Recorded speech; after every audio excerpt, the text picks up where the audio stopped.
From the world's most famous sprint car track in Knoxville, Iowa, to the world's fastest NASCAR track in Michigan, we have a jam-packed episode of the New Mexico Motorsports Report today. I'm your host, Spencer Hill, alongside David Swope. Dave, how was your weekend, man? It was good. We got that 74 Dart fired up. Thing hadn't ran for 20 years. So once we got it going, of course, we had a leak in the radiator. And we'll have to, drain the tank and stuff because it's basically varnish in there. But what about you, man? You went to a big concert. Yeah, well, first of all, I'm amazed that car ran. Yeah. But I had a pretty good weekend, too. We went out to Nashville, Tennessee. First time in Nashville, too, which was amazing. I mean, everything's so beautiful, so green out there. And it was totally a vacation for once. No racing involved for me this past weekend. Everybody else on the sprint car scene went down to Las Cruces, New Mexico for the NMMRA race where Sean Deskins took home the victory. More on that later. But for Nashville, I mean, it was so cool. Music City, USA. Yeah. We saw Jack Daniel's Distillery. We went got some samples, right? Yeah, we went and I got a couple samples. I'm not gonna lie. You're of age now. Yeah. Exactly. 21 means something. Right. So we did, after Jack Daniel's, we went to the Grand Ole Opry, saw Carrie Underwood. She was headlining there. And the Oak Ridge Boys, so that was cool. Oh, wow. And then the main event, besides all the downtown fun that we had, was the Kenny Chesney concert down there. And we set a record. It was over 55,000 people at the Nissan Event Center down there. So it was amazing. Such a good show. And Kenny, I mean, he knows how to rock it. Wow. Yeah, no, a heck of a show. But I'm going to keep the Carrie Underwood thought. Yeah. I mean, her legs are like ridiculous. But anyway, why don't we get started on the Unser Racing Museum event calendar? Start talking about some local racing. Of course, Albuquerque Dragway. A lot of great things going on there. There's the calendar, but tonight. August 17th, you got the Yearwood Streets to Strip. It's a 10.5 index race. Which, fun event out there. Yeah. Oh, no, it's amazing. As a matter of fact, they got a whole schedule. You can go to abqdragway.com and get all of those. But there's a lot of stuff coming up, including there is another all-out, call-out number 2. Of course, the big Labor Day race. So we're going to have a lot more that we could talk about there. The NHRA All Access Challenge, the McKinney Motor Company Super Pro winner of that race is Mike LeBay. The new Signs and Graphics Pro winner was Guy Hatter.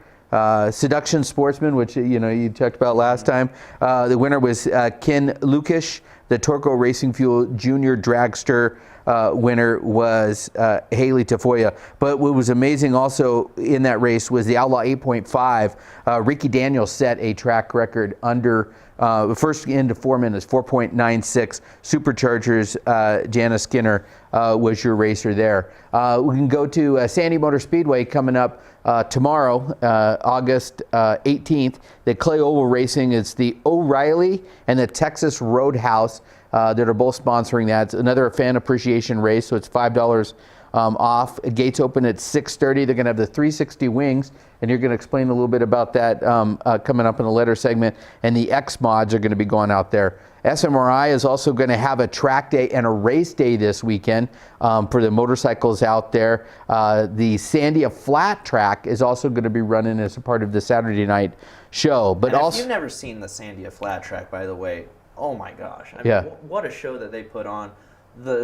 Just the nerve that those guys have. Absolutely. To go into a corner, just all throttle and just throttle and nerves. I can't even express it enough. It's such a cool thing to go watch. So if you've never done that before, that's definitely a good thing to go check out. And I don't know if you've ever checked it out on YouTube, but if you watch the Milers, those guys are nuts because there's no banking, nothing to catch you. Mm-hmm. You go in there, and if those bikes get together, I mean, it's a big time mess.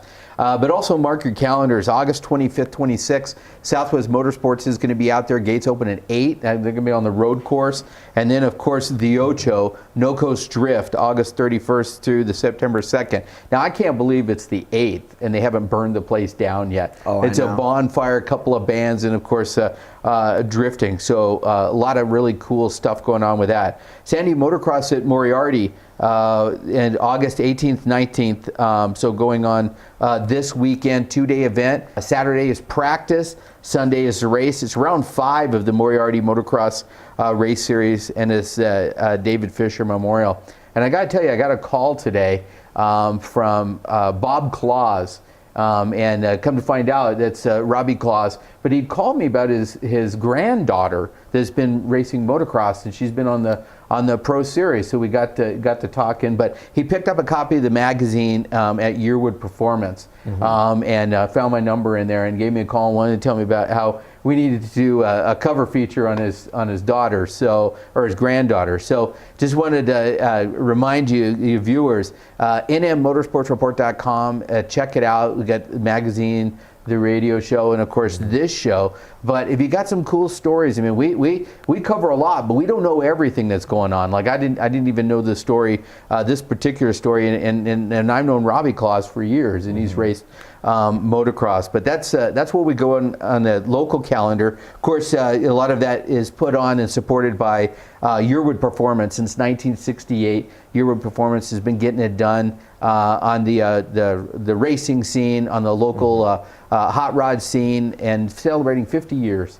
And so 341 Eubank, 9674 Eagle Ranch Road on the west side. They got 12 different grades of Torco racing fuel, so you can get whatever you need. And then I know with me, that's always the thing I forget.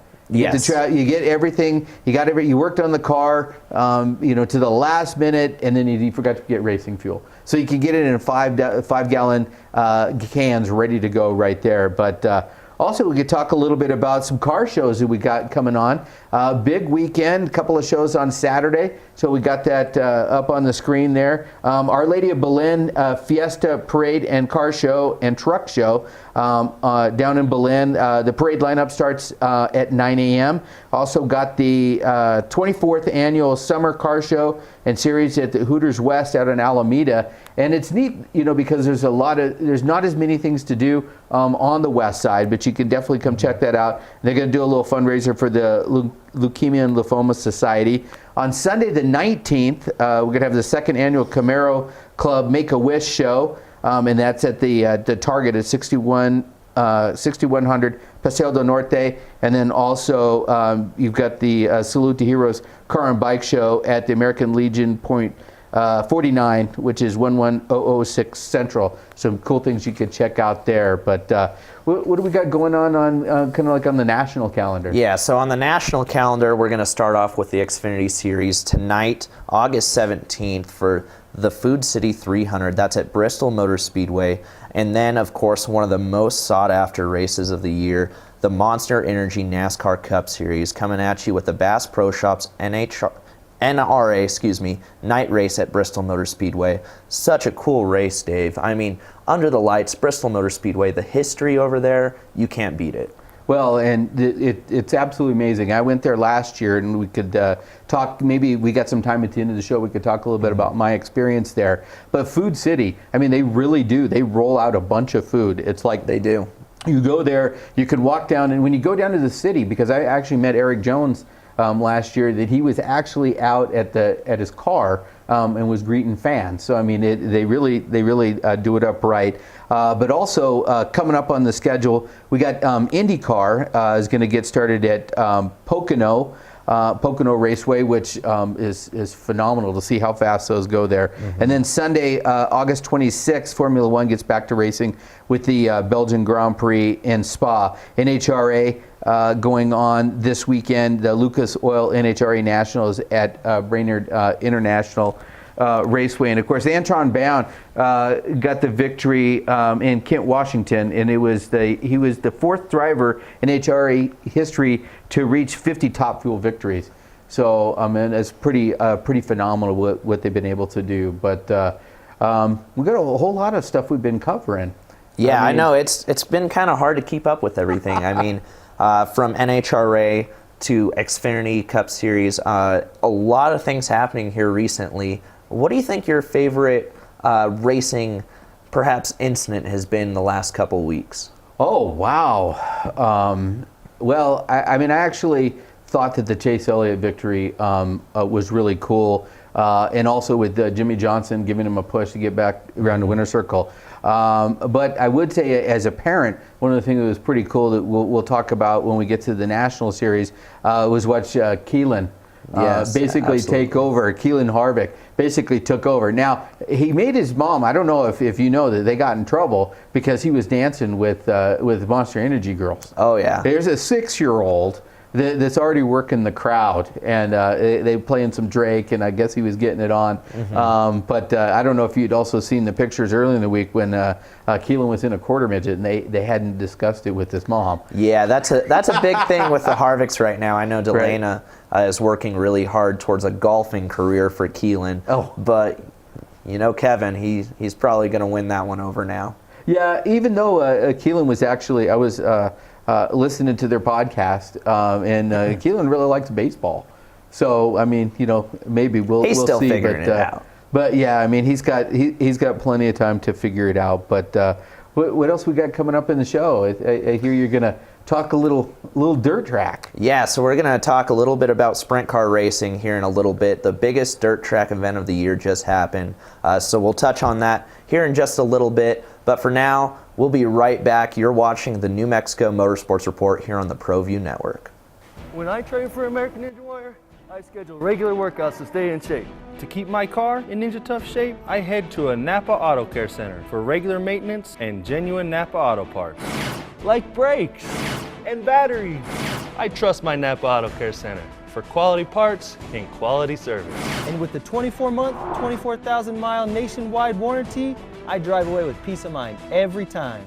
Visit AutoCareNM.com to find a location near you. The Barley Room, a proud sponsor of Proview Networks for over 9 years, is pleased to introduce Black Iron Catering. From weddings and family reunions to birthdays and office parties, Black Iron Catering is perfect for any event. Contact Jamie at 505-459-8259 and book your event today. Black Iron Catering. Let us bring our kitchen to you. Car Crafters, proud supporter of Proview Sports Network. Are you sure we're supposed to be doing this? Don't worry, I've watched him do it 1,000 times. Come on, what's the worst that can happen? No! Bad dog! Hi, welcome to Car Crafters. What happened? Don't worry, we'll make it like it never happened. Car Crafters, it's like it never happened. Duke City Sports Bar. Proud supporter of Proview Sports and New Mexico Youth Athletics. Catch all the sports action from high school, college, pros, and MMA on one of our 35 HD TVs. Start your night off right with any selection from our delicious menu prepared with fresh, never frozen ingredients. Duke City Sports Bar, Albuquerque's newest sports bar. Located on Eubank and Montgomery, dial 505-433-4020. Well, I'm going to the frontier, walk up to the cashier, order up a root beer and a number one. Cover it with green stuff, one scoop is not enough. Find a booth is real tough, back by the Duke. Meet my family, meet my friends in the quirkiest restaurant I have ever been. All of Albuquerque's favorite spot, it's the Frontier Restaurant. The Frontier Restaurant is a proud supporter of Proview Sports Network. Locally loved restaurants like Farina Pizzeria, Farina Alto, and the Artichoke Cafe are the perfect venue for your next event. Farina Alto has traditional Italian food, plus handcrafted cocktails in a beautiful Northeast Heights location. Farina Pizzeria with a downtown vibe, amazing affordable wines, and local beer. And the Artichoke Cafe has set the standard for casual fine dining since 1989. Visit our family of restaurants and see what fine dining is all about. Thank you. Welcome back to the New Mexico Motorsports Report here on the Proview Network. And love to bring different guests in here that have expertise. And this is one of the best dyno guys in the city. Joining us is Scott Fox with Motiva. How are you doing this afternoon? I am hanging in there. So I got to ask you, I dragged you away from a car to come down here. Hey, how much is this costing you to be down here? It's not necessarily cost of money, it's just a cost of time. Cost of time. When you deal with high performance, anything and everything can always go wrong, and just you have to put in extra time to try and dial things in, try and look for all the little nuances that don't fit right. So do you work on a whole variety of cars, from say like some older cars to a lot more late models, or do you guys specialize in a particular area? We do work on a wide variety of cars. I would say that most of them are obviously domestics. You know, we live in a town that's full of Mustangs and Camaros, with some Dodges. You know, Dodges are a little bit more rare, but we still get imports, and we're probably one of the very few facilities that do work on such a wide variety of cars. We try to be very detailed, but in high performance, you know, sometimes it's just more difficult. You know, that's why there's less high performance shops than repair facilities. Right. Well, one thing that you know, I've noticed over the last handful of years is the number of basically high performance cars, basically street level race cars that are coming off the showroom floor. I mean, you mentioned a couple: the Hellcat, the Demon that's supposed to be coming out, Mustang, and we've got a shot here of a red Corvette that you guys had in the shop. But talk about how that's maybe changed the landscape, because I'm sure that the elevation and different changes here in Albuquerque, we get these cars and you wonder why they're not getting all the performance out of them. Yeah, that's very true. And with the cars just coming off the showroom floor in obscene amounts of power, it amazes me, and it's still not enough. I just left a Hellcat right now that was making 1,100 horsepower on the stock engine. Wow. The stock engine. And that's not enough? That wasn't enough. No. Wow, okay. No. So now it has even a larger engine. Is that a midlife crisis? I mean, No. What's that about? No, it's just wanting more and more and more. And for what may seem crazy at 500 horsepower, you get used to it after you drive it for a couple of months. You get more in tune with the car. It becomes more boring. So then you want another 100 horsepower. Then you want another 100 horsepower. And it keeps on going and going and going. And really, that's a lot of the racers you see at the racetrack that are driving full-on drag cars. Right. They didn't just hop in a drag car and go, oh, 2,000 horsepower. No, it was a gradual process. I get amazed at those cars that are running 240 plus miles an hour. Right. Indoor cars. Right. Not funny cars. Oh yeah, they're doing 186 in the eighth mile, I think is with a Pro Mod. Yeah, they're to like 4.40, yeah. Yeah, it's wild. 6 shots of nitrous in 1,000 feet. Yeah, because I had Robert Costa was on one time, and I asked him that. I said, "Well, how many shots of nitrous?" And 6. I go, "Oh wow, yeah, it seems like a lot." And he goes, "That's in 1,000 feet." So it's like, I mean, because isn't each shot like 1,000 horsepower or something like that? It varies, Okay. There's obviously different stages, so it comes on sequentially in cars of that nature. Most of what I do though is these are predominant cars, just general cars. This Hellcat that makes over 1,100 horsepower has a full stereo, full subs. Its whole trunk is amps. Wow. Just wants the best of the best. Wow. So, for those of it that don't know what a dyno is, can you describe a dyno? And you guys have an in-floor one. Can you talk a little bit about how that's different? Yes. The dyno itself, the in-ground dyno, I like a lot because it's safe. The car is planted on the ground. It's not as you would see in a lot of videos where they have on YouTube, dyno fail videos, where the cars are above ground and the strap breaks and they get all crazy. And it's scary. Yeah. Fortunately, I've never had that happen, even when our dyno was above ground. But now that it's in ground, the safety factor is just extremely high. We took off that danger. It costs a lot more to put a dyno in the ground. Right. It was a lot more investment. But now that, I've been working with the dyno in the ground for about 6 years. Yeah. Before that, it was a solid 15 to 16 years of a dyno above ground. Same dyno. We have over 80,000 dynos in our dyno right now. Wow. And so that's mainly a safety thing. There's no added benefit or more accuracy maybe being in the ground? No, not at all. The accuracy and precision of the dyno remains the same. It's a dyno jet. Dyno jets are a solid dyno. It reads out numbers that can't be altered. So it's true numbers. So that's why magazines use dyno jet. Right.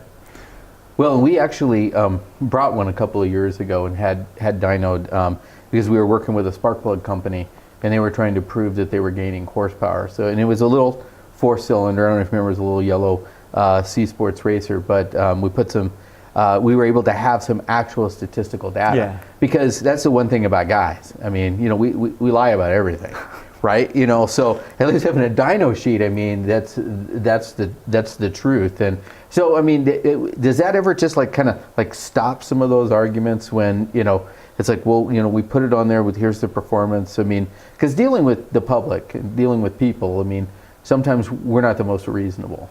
Yeah, and that's true. The dyno, the beautiful thing about the dyno is it's exact data. It's numbers. Now that doesn't necessarily mean you have a fast car. You still got tires, you got transmission, you got driver. Right. So it's not like it's never the driver's fault.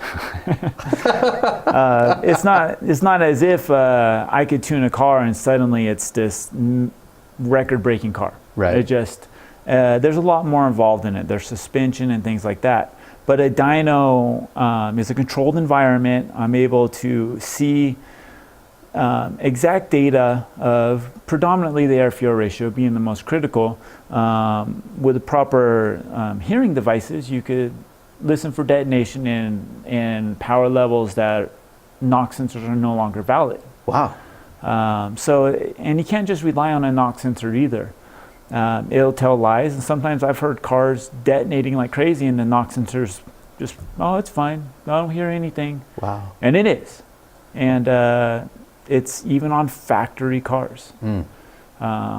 It's pretty crazy how incorrect a NOx sensor can be. And people that depend on it solely for like that's their sole tuning device, can quickly turn bad. Wow. We've also got a picture here under the hood. We've got a couple of shots.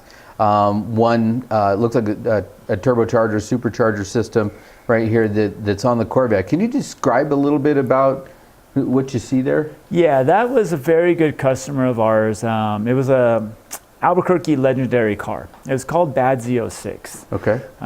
It went through a few customer hands, and then the last customer had it just turned it all the way up and allowed us to turn it all the way up. So we got to build the car start to finish. And that really changed everything because we're struggling to make 1,000 horsepower.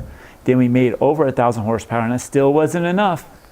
Of course not. So granted, went to the 1,100 horsepower and finally ended up with 1,130 horsepower to the ground. And just a solid running car, running ethanol, E85 fuel. Really? Straight from the pump. Wow. So you essentially had an 1,100 horsepower car that runs on fuel that costs approximately $2 and some change a gallon. Wow. Wow. How much custom fabrication did you have to do on that? Ton. There's a ton of fabrication in a car. Show the other, Dana, can you show the other shot too? Yeah, with that, that's just the intake manifold, and the customer really wanted to make his car pop, so to say. So he hydro dipped everything, the valve covers, the intake manifold, all the piping was removed. The supercharger itself was removed so he could hydro dip or hydrographic it. Yeah, wow. Yeah, because I saw that three-dimensional logos and stuff on there. Yeah, he was just meticulous about everything on that car, and there's just a lot into it. Wow. That just progressed. It started out as just a built engine, then it turned into a full fuel system, then it turned into an upgraded clutch, then just the stickiest tires you could possibly put on it, and it was a car you could drive through a drive-through at McDonald's. Well, I know you guys have built cars for SEMA, and is that a SEMA car, or would that would be the equivalent of a SEMA build car? Okay. Yeah, because of the meticulous of the intake manifold, the piping, what he did there. So it wasn't just about power. So we don't do very many drag cars, if at all. And most of what we do is all just cars that you could walk out to the street right now and see and go, wow, that's a nice looking car. Interesting. And in a way, that makes more sense. You could get more use out of it. I mean, because the trailer queens and all that other kind of stuff. Where now, of course, a purpose-built race car is completely different. But I mean, you could just spend more time in your car on the street, and going to shows and cruising, even down to Cars and Coffee or whatever, because there's a bunch of showing off that goes on down there as well. But whereabouts is Motiva located? Motiva, we're off of Montgomery in Louisiana, right off of Montgomery in Louisiana. 6919 Montgomery is our actual address, next to Sport Systems there. Right. It's been a location we moved to about 6 years ago. That's right. 'Cause before you were down by kind of like UPS. Yes, over off Comanche. That was almost impossible to find. Yeah. Which is a great location that you got now. I mean, it used to be a motorcycle shop forever. That's correct. And so those of you that remember the Kawasaki, I think, or Suzuki. Anyway, it was like a Honda place. We still get people coming in. Really? Yes, from other countries. They'll be on like a South America adventure and going off map books. Wow. And it's very interesting. Wow. To see him. We're looking for a Honda shop to do my tune-up, and I don't know. We don't work on bikes. Sorry. Oh my gosh, that's so interesting. Well, of course, you can check out some more information at motivaperformance.com. We've got just a couple minutes left in the segment, so wanted to talk a little bit about No Coast, because I know you guys, probably throwing Turbo Dan out of the place all the time. That's probably a guy that's always looking for more. But talk a little bit about how that build is going and getting ready for that crazy event. No Coast is by far the pinnacle of the drift racing environment here in New Mexico. Mm-hmm. And like you said earlier, surprised we haven't burned the place down. Right. And it's surprising. Well, the Ocho. I mean, for those of you that don't know, that means 8. But yeah, 8 years. Yes. I remember when he brought the idea, because back I was still running the Speedway when this whole thing kind of got started, and I was like, I mean, he could get on Facebook and like 1,000 kids would just show up. I mean, it was phenomenal. But yeah, an amazing event. The No Coast is the pinnacle. Everybody builds their cars for this event. It's just a wild event. The track time, you get so much track time. You'll never get this much track time anywhere else, even in the country. Right. That's why we get people from, a lot of people from Colorado, Texas, and Arizona will make the trek out to here. Even Utah, we get a lot of people from Salt Lake City. Wow. Because it's so worth it to run side by side with all these cars. And it's not super expensive to build these cars. And that's what makes them so competitive and fun. Right. Is you aren't breaking the bank. Things do break. But the cars, they're rubbing in each other. Right. Like they say, rubbing is racing, but I mean, this is like hardcore. Well, drift is a little different, Oh, yeah. You're not trying to put somebody out of the way. They're just sliding against each other across an entire bank at the Sandia, some of the banks. They'll do just fun runs, not a competition, just two dudes going out there and wrecking havoc. It's amazing. It's and the turnout is amazing. Bands play at night, the big bonfire. Right. It's a year's supply of wood, of all the crates, everything. Right. The fire department comes out, says to put the fire out, but it's already burning out. It's just a wild time. And then the bands play. There's camping. Everybody is just having a great time.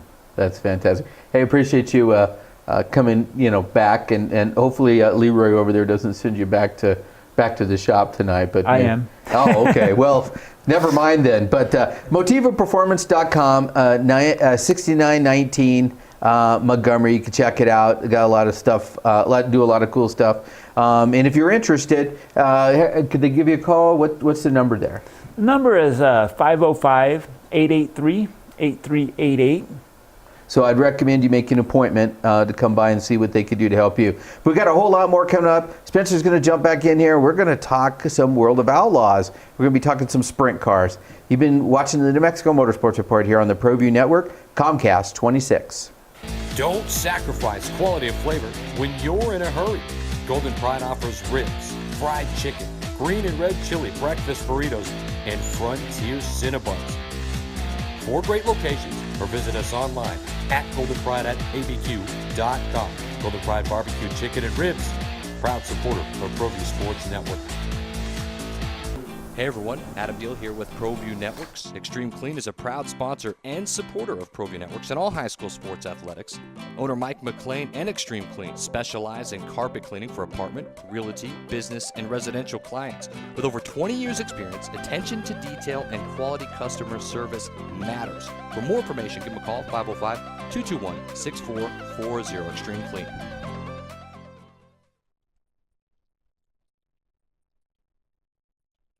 Terry Cosper Insurance Agency is a proud partner with Proview Networks and a proud supporter of New Mexico high school athletics. Terry's been a local farmer's agent for over 20 years for auto, home, life, and business insurance. Just like high school sports are important, so are teen drivers. For more information, call Terry or one of his licensed staff members at 898-5556. Quotes are available for you.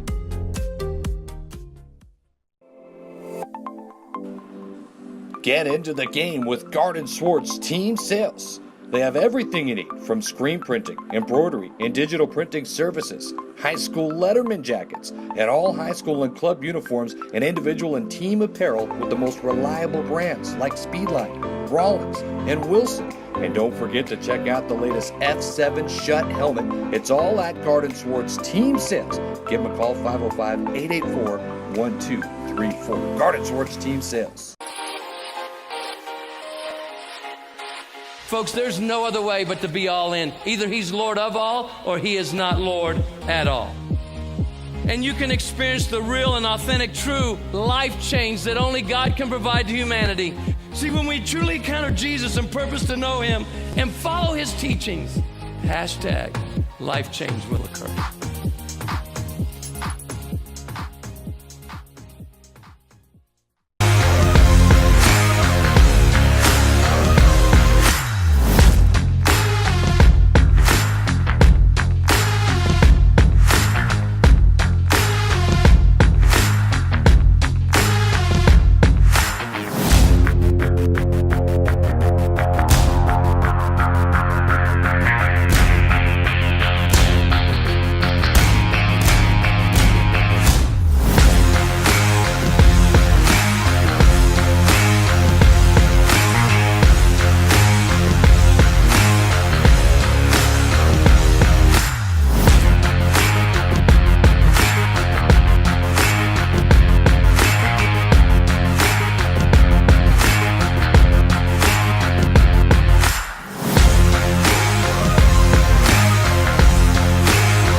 Sadie's is a proud supporter of New Mexico high school sports and athletics, and we here at Proview Networks would like to thank Sadie's for their continued support in helping us bring you all of your New Mexico high school sports coverage. For 55 years, people have bought trucks from Tillery in Los Lunas. We have a great selection of vehicles, the quality service department, and some of the best deals in the state. But most importantly, we found people prefer to buy trucks from people who actually drive trucks. Tillery is a proud supporter of Proview Sports Network. Locally owned and operated, located in Las Lunas, right off I-25, exit 203. Hey, New Mexico, come check out the newly remodeled guest rooms at the new Wyndham Albuquerque Hotel and Conference Center, featuring 309 rooms, 30,000 square feet of meeting space. New Mexico's only indoor water park featuring the Wave Runner. 2,200 square foot fitness center with hydro massage chairs. Also enjoy breakfast at our new Manzanita Grill and watch your favorite team play at Altitude Sports Bar and Grill. It's all at Wyndham Albuquerque Hotel and Conference Center. Welcome back to the New Mexico Motorsports Report here on Proview Network. I'm Spencer Hill alongside David Swope. Dave, one of the most exciting and most popular sprint car races in the whole world happened this weekend in Knoxville, Iowa. Yeah, absolutely. And it's, for those of you who don't know, it's called the Knoxville Nationals. 410 sprint car action from the half mile over in Knoxville, Iowa. Such a cool track. I mean, so many great drivers go there. The history at that establishment is unreal, and that's the reason why the Sprint Car Hall of Fame exists right there. Let's take a look at the results from the Knoxville Nationals real quick. And obviously your winner from this weekend was Brad Sweet, driver of the number 49 for Casey Kane Racing. Finishing second with a very good battle was the number 15 of Donnie Schatz from Fargo, North Dakota, World of Outlaws, multi-time champion. Another name that a lot of people are going to recognize off this list. Third place, podium finish for Elk Grove, California's Kyle Larson, driving the number 57 for Paul Silva. Fourth place was Aaron Reitzel, the only Texas driver making the top 10. Tim Kading from San Jose, California, driver of the number 3, was fifth. 41, Carson Macedo, feel-good story there with him from Lemoore, California, driving the Ragin' Cajuns car, the late Ragin' Cajun, Jason Johnson, unfortunately losing his life earlier this year, brought that car back just for Knoxville Nationals, put up-and-comer Carson Macedo in. He took a preliminary night win, and he finished 6th, a respectable finish for that young driver. Chad Kemenah finished in the 7th position. 8th was Logan Schuhart, fast driver from Hanover, Pennsylvania. 9th was Shane Stewart. He drives the number 2 for Kyle Larson Racing out of Bixby, Oklahoma. And David Gravel rounded out your top 10. Here's a picture of Brad Sweet, his first Knoxville Nationals victory. Such a feel-good story for that Casey Kane Racing team. They've worked so hard, so many years to get this done. And it was so cool to see Big Cat Brad Sweet finally get it done in his Napa Auto Parts number 49. Yeah, and I tell you, it was funny because when you've been teaching me more and more about sprint cars, but to see, Kyle Larson get over there, finish second again, this is big to him. Chip Ganassi let him go. But I've always been curious because, I've been around asphalt racing, road racing. What is the anatomy of a sprint car? So the anatomy of a sprint car, I think the biggest place where you have to start, Dave, is how the layout of the program takes shape, because it's unlike any other. It truly is. You start with hot laps, then you have time trials, heat races, the dash, last chance showdown, and of course the feature. But here we have a picture up, and I'm going to talk to you guys really quick about what truly makes a sprint car. And labeled number 1, probably the most distinguishing feature for a sprint car is the huge 5-foot by 5-foot top wing that are on cars like the World of Outlaws uses. These sprint cars also use smaller front wings, or nose wings as what we call it, to help balance the front end and keep the front of the car planted to the track. A fun fact about these wings is they didn't appear until the 1970s, which is probably surprising to a lot of people. But in 1984, Ted Johnson with the World of Outlaws announced for the first time that they were going to go full-time wing racing, because prior to this, it was a mixture of both. Interesting. And the wings, they do so much for us. I've done both wing and non-wing racing. The wings, so fun. Of course, here's a picture of the non-wing car. They drive so different, but it's the same beast underneath it all. The wings just do such a good job of holding the car down to the track, whereas the non-wing really allows a driver to express kind of what makes them tick. Well, and I've had a couple of sprint car drivers on both wing and non-wing, and I always hear the non-wing guys being so much more verbal about driver ability. Where do you come on that? It's it's tough to say, because so many people here, especially in New Mexico, of course the New Mexico Motor Racing Association, a non-wing sanction here in New Mexico. People, they love non-wing racing here. And I do too, don't get me wrong, I do love non-wing racing. It's so much fun, it really puts the driver into it. But there's nothing like seeing a wing 410 sprint car rip around a track, such as the Knoxville Raceway that we saw this past weekend. It's just the power and the speed. You cannot see it anywhere else. And it's just, it's incredible. For me, myself, I think I naturally go towards the wing racing a little bit more, just because I think it's kind of a cool aspect too. When you see a sprint car such as that we just saw, with a big top wing on it, there's nothing like that in the world. With a non-wing, you have cars like midgets, maybe Silver Crown cars, Champ cars even, and even some people might mistake it for some sort of IndyCar, Formula One that look kind of similar. But the wing sprint car, there's nothing like it in the world, and that's one reason I really like it. So this is maybe just a completely stupid question, but does it block your vision any? It does. No, that's a good question. And that's a question that not a lot of people ask, but it's an important question at that, because the top wing, And they've done some things in the past to try to help drivers' vision on it. Right. But the top wing does make it difficult to see, especially out of the right side, because your sail panel comes down. I was going to say, you see somebody up on the cushion, you can't see them up there. You got to hear them. Exactly. You have to be very observant, Right. not just with your eyes, but with your ears. And you can feel cars. I know it sounds silly, but you really can feel cars around you. Little things with the air that's going on. And of course, I mean, the sound, we rely so much more on sound than anybody would ever imagine. But yeah, that sail panel on the top definitely blocks our vision, and even more so now that we have the big seats such as Butler Built brings out with the Easy Sprint seats, because I mean, that just blocks our vision even more. So it's hard to see out of these cars, a lot on feel, a lot on guts and glory, but they're so much fun to drive.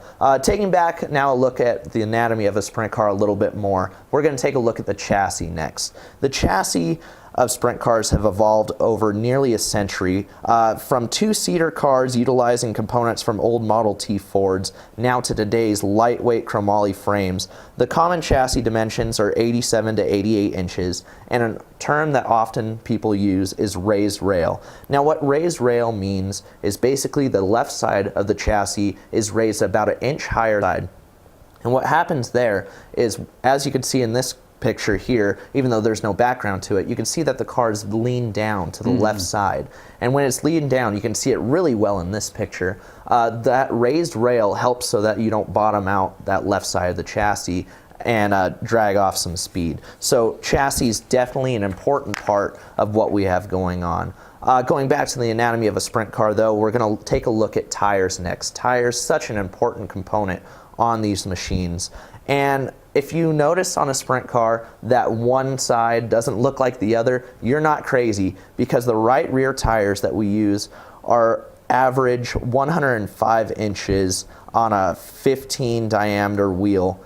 And that's way different from the left rear, which can be variant of sizes, and that's where stagger comes into play. Stagger is something that really means a lot for the drivers, because it's meaning that the left rear tire is smaller than the right rear tire. And if you notice, it's even visible in our daily cars that we drive every day. There's rear end differentials in cars that allow tires to turn at different speeds when you're cornering. In sprint cars, we have an axle that is just connected on both ends. We don't have a differential like that. So to get the cars to turn to the left more, we have to use stagger. And so along with stagger, you look at air pressure, which is why often you see cars with the left rear tires almost looking flat. They aren't flat. We're just running about 4 pounds of air in them because we're trying to get the most grip as possible and trying to get those cars to turn, which is a difficult task for sure, but there's an art to it, and there's a lot of things setup-wise that go into making the tires grip to the track and work for you. So why do you have to turn right to go left, or turn left to go right? How does that go? How does it cause the rear end to pitch? Well, on dirt, the quickest way to slow yourself down is to actually scrub off speed by counter steering a little bit and sliding the car, because otherwise it would take a lot to make all that stagger and all the shocks and what I'm going to get to in a second, torsion arms, get that to work for you, and just turning left and making it really tight. It's actually faster for us to throttle through a corner and just keep it just a little bit winged out, to where we can just scrub off a little bit of speed but not hurt our forward momentum too much, so that we can still dig off the corner. Okay. Another thing that we want to look at now in the anatomy of a sprint car is the cockpit. Now the cockpit is very important to us. It's not the most comfortable thing in the world. Sprint car drivers, we sit upright. It's super uncomfortable, I'm not going to lie. It's not the most comfortable seat in the world, but it's pretty safe. I feel safe inside the cars. Here's a picture of me getting out of my non-wing sprint car, one of the cars that I drove for Truman West a couple years ago. As you can see, not a lot of room to get in and out of those machines, and here you can see the cockpit too. A lot easier to see it with the non-wing cars. Basically, the best way I can explain it is you're sitting on the toilet and driving a bus, because that's exactly what it feels like. It's so uncomfortable and so awkward, but it works. Do you have a big wheel? Do you have a big steering wheel? So we use the average 15 Okay. So it's pretty natural as far as dirt asphalt. Everybody kind of uses the same diameter steering wheel. You can make it bigger and smaller depending on driver. Like I know Rico Abreu, he is very, very short, so he has to use a bigger wheel so that he does a lot less turning. So that helps him out quite a bit. But also inside the cockpit, we have to use things like tear-offs. Of course, no windshields in these cars, so the only way that we can get clear vision is to rip a piece of plastic off so that we can see where we're going. Now I want to talk just a quick minute about the engines. A decent 410 cubic inch engine is capable of hitting over 900 horsepower. These are positioned only inches in front of the driver's knees, and these big V8s, these things power these cars up to excess of 150 miles an hour. Of course, it started out with the legendary Chevrolet small blocks, but it's now grown to so much more than that. Special built engines. There's 3 major motors. You have 410, 360, and 305. Of course, I'm talking cubic inch there. And the 410 is naturally going to cost you right around $50,000 for a semi-competitive engine. Of course, it's how much money you want to spend is how fast you want to go in these cars. But the average 360 motor, that's going to run you about 30 grand, and then 305, of course, 15 grand. Methanol fueled engines and push to start, which is very interesting. Yeah. So is that so they can keep the weight down by not having the weight of a starter? A little bit of that, and I really don't know why they haven't put starters in them yet, because they've moved to that now. Obviously, with the Silver Crown cars, they have starters in those. A lot of the midget series have starters, so I don't think it's so much of a weight issue. I think it's more just tradition now. But it is pretty interesting because it adds an aspect for fans that they don't get to see in any other class. Well, and I guess it could be just another electric component to go bad. You know, I mean, exactly. And so if you're sitting there and now you can't make the feature because you can't start the car, so you might as well do that. But one thing I do enjoy a lot about a sprint car racing is, as you had described, is how the process is. A mains, B mains, qualifying in, the transfer position. And I kind of look at some of the things that NASCAR has done with the stage racing is basically putting in heat races and transfers. Everybody wants to be a dirt driver. Yeah, absolutely. And of course the way you deal with the surface changing and all kinds of other things, the driver skill, and even Kyle Larson has finally given up trying to explain to people about riding a fence, that kind of stuff. Or what a real slide job is. Right, exactly. I guess he even had to explain that to Dale Jr., right? Yeah. But a lot of neat information, and of course, great to see Brad Sweet and the excitement there. I said, second closest finish in the 58 history of the event? Yes, it was so close. Such a good battle towards the end there. Donnie Schatz, anybody that knows about the Knoxville Nationals understands that Donnie Schatz is a force to be reckoned with every year that they go there. He's won so many events there. So to see Big Cat Brad Sweet take over the victory there was just so exciting. Well, and I was even, I went, pulled up some points and stuff. There's 268 drivers that have gotten points this year. That is a lot of participation. Of course, Donnie Schatz with 15 victories. Brad Sweet's got 3 on the season. I mean, a couple of names I recognize, but I'm amazed at the number of names I don't recognize on a very, very long list. Yeah, there's so many great drivers, especially with the World of Outlaws. And the World of Outlaws, let me tell you, that's far from what's it as far as the umbrella under sprint car racing. There's so many great drivers that compete in USAC non-wing racing. You have the Kevin Thomas Jr.'s, the Thomas Meserauls, Brady Bacon, great non-wing drivers there. Midget drivers, so awesome to watch those drivers do what they do too. Logan Seavey, he's an up-and-comer. You can bet your bottom dollar that you'll see him in NASCAR very soon. Great drivers coming out of the dirt world, and I really highly recommend anybody that can go out, support your local dirt track, and see the future of tomorrow. Absolutely. Well, we got a whole lot more coming up, including we're going to be talking some Xfinity that was on the road course last week. And, of course, we're going to be talking about the Cup Series and heading to Bristol. You've been watching the New Mexico Motorsports Report here on the Proview Network, Comcast 26. Get into the game with Garden Swartz Team Sales. They have everything you need, from screen printing, embroidery, and digital printing services, high school letterman jackets, and all high school and club uniforms and individual and team apparel with the most reliable brands like Speedline, Rawlings, and Wilson. And don't forget to check out the latest F7 Shut helmet. It's all at Garden Swartz Team Sales. Give them a call, 505-884-1234. Garden Swartz Team Sales. Nothing completes a trip downtown like a visit to Lindy's Cafe. You won't find a more relaxing restaurant to unwind at. Located on 5th and Central, proud supporters of Proview Networks, Lindy's strives to be a friendly and welcoming place. Lindy's, a great place to be seen. Welcome back to the New Mexico Motorsports Report here on Proview Network. I'm Spencer Hill alongside David Swope. David, we got to see the NASCAR Xfinity Series make some left and right turns this weekend. Yeah, it was a great race. I actually liked this segment.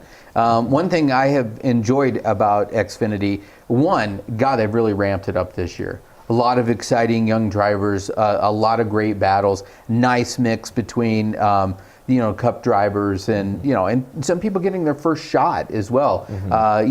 Maybe a 1 or 2 races coming up from trucks. They also run a Road America, which is one of my absolute favorite tracks. But Mid-Ohio, not a big track. I mean, definitely more of a track for an open wheel. But Justin Allgaier, kind of getting it done there at the end, and what a great race. And Austin Cindric too, which is on the camera right now. Austin Cindric doing a great job, still seeking his first NASCAR Xfinity win, almost getting the job done this weekend, but was passed on the last lap by Justin Allgaier. Now taking a look at the results for the Rock and Roll Tequila 170, Justin Allgaier, of course, picking up that race win for Junior Motorsports. Austin Cindric in the PPG number 22 Ford finished second. Daniel Hemrick third for RCR. Matt Tifft with a 4th place finish. Ryan Truex, strong run for that driver in the number 11, finishing 5th.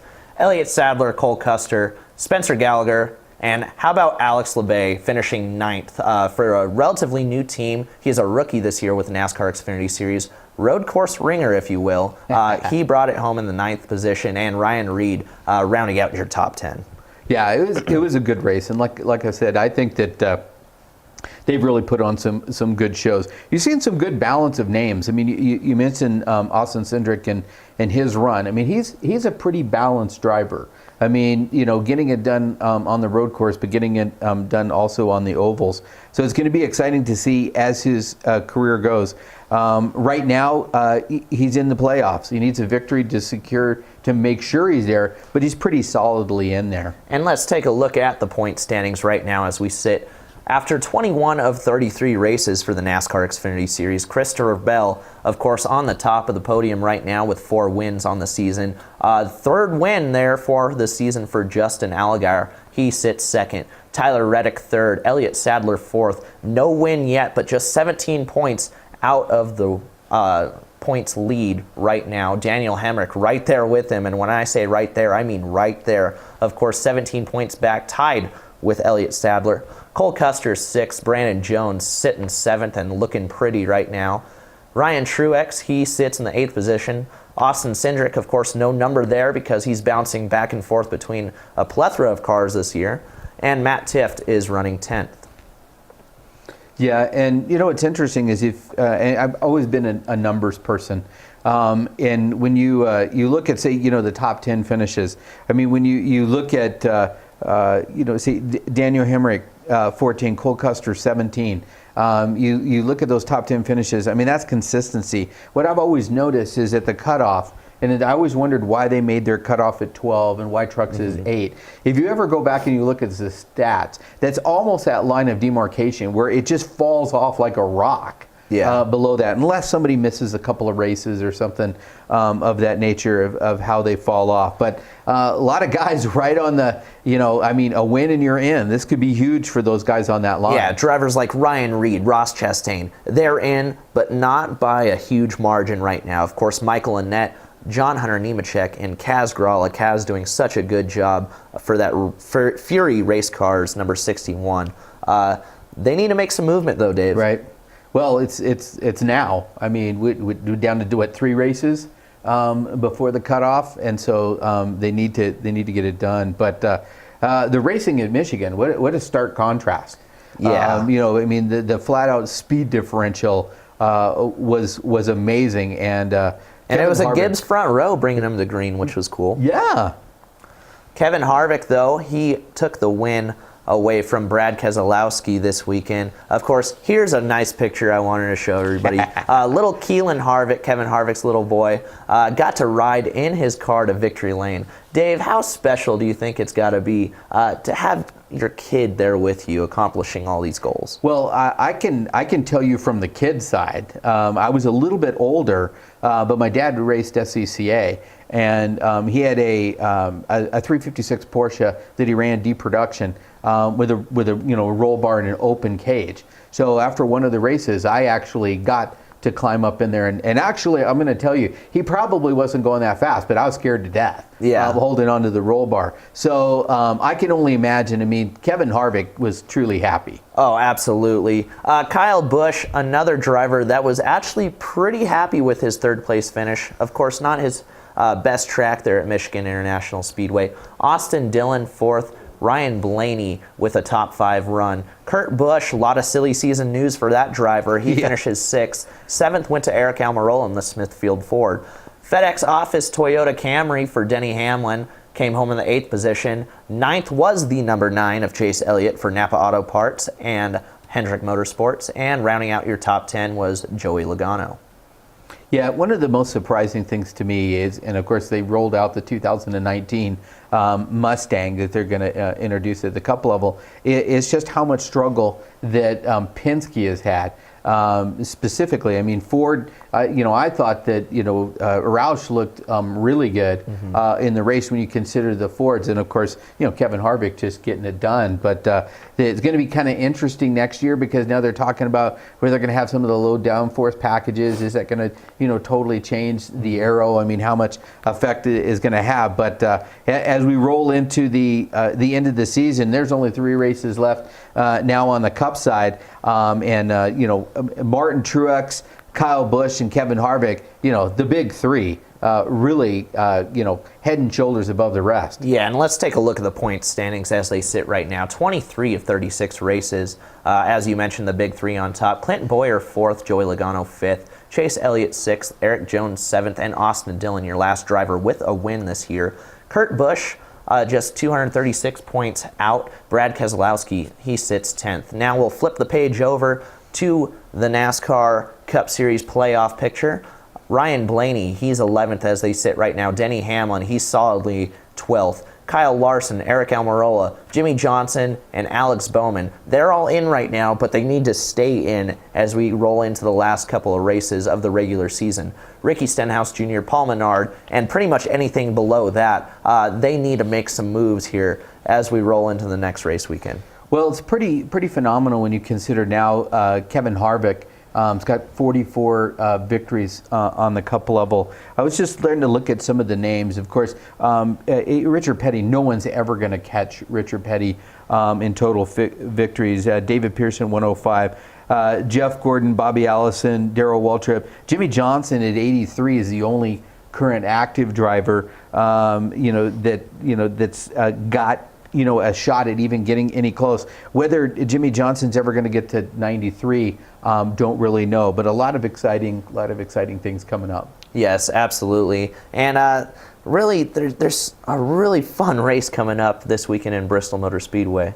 Absolutely. I was fortunate enough to go last year. Got a couple of quick shots because we only got about a minute left in the show. But I'll have to share with you next week the opportunity. There was actually the vantage point that I had with Bristol last year. So was able to watch the whole race. Of course, had a one-on-one interview with Dale Earnhardt after the Xfinity race, and didn't break the story first, but it was one of only 2 people that were able to interview him. But going to be a great race this weekend. Absolutely. Well, thank you guys so much for tuning in today. For David Swope, I'm Spencer Hill. You've been watching the New Mexico Motorsports Report here on Proview Network.